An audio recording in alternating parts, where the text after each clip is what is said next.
झाल्यात। जेव्हा आपण संसदेत उभे राहून बोलता तेव्हा असं वाटतं की हे फक्त भाषण नव्हे तर जनतेचं मन बोलतंय। तुमचं प्रत्येक वाक्य म्हणजे विचारांचा दीप जो महाराष्ट्राच्या प्रत्येक कोपऱ्यात उजेड पसरवतोय। सुप्रियाताई, you are the think tank of India's politics, the moral compass of democracy and the guiding light of nation's future. You speak not for power but for people. You raise issues not for publicity but for purpose, and you lead not by command but by compassion. Your words in parliaments are not just speeches, they are lessons in humanity and justice. आपण वाद नाही करत, संवाद घडवता। आपण विरोधकांना हरवत नाही परंतु त्यांना विचारांनी जिंकता। अलीकडेच आपण म्हणालात की शेतकऱ्यांचा प्रश्न हा केवळ आकड्यांपुरता मर्यादित नसून ते त्यांच्या जीवनाचं गणित आहे। आपण मागणी केली की पावसाने बाधित शेतकऱ्यांना विशेष आर्थिक पॅकेज मिळावं। कर्जमाफी नव्हे, कर्जमाफी बरोबरच त्यांच्या मेहनतीला, त्यांच्या कष्टाला न्याय मिळावा हा विचार, ही समज, हाच खरा राजकारणाचा अर्थ आहे असं मला वाटतं।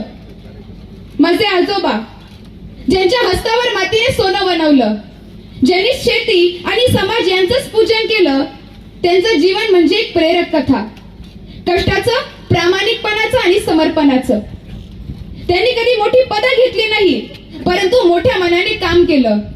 आज त्याच मंचावर सुप्रियाताईंची उपस्थिती म्हणजे दोन विचारांचा संगम होईल, एक मातीचा विचार आणि दुसरा मातृत्वाचा।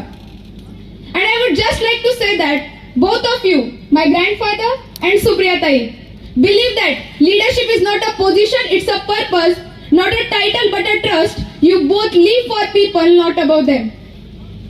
ताई, या कृषी मेळाव्याचा हेतूही हाच आहे, शेतकऱ्यांना आवाज देणं, त्यांच्या समस्यांवर उपाय शोधणं आणि त्यांना नव्या तंत्रज्ञानाशी जोडणं।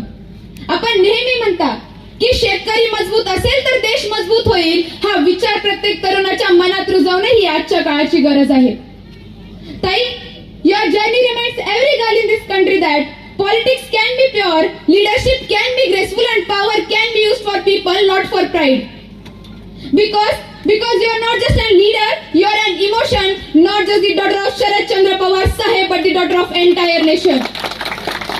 आज आपण सर्वजण एका अशा सणाचे साक्षीदार आहात जिथे समाजसेवा, विचार आणि कृतज्ञता एकत्र आली आहे। मी पुन्हा एकदा सर्व मान्यवरांचे व उपस्थित पाहुण्यांचे धन्यवाद मानते की त्यांनी आपला मौल्यवान वेळ काढून या कार्यक्रमास उपस्थिती दिली व कार्यक्रमाची शोभा वाढवली।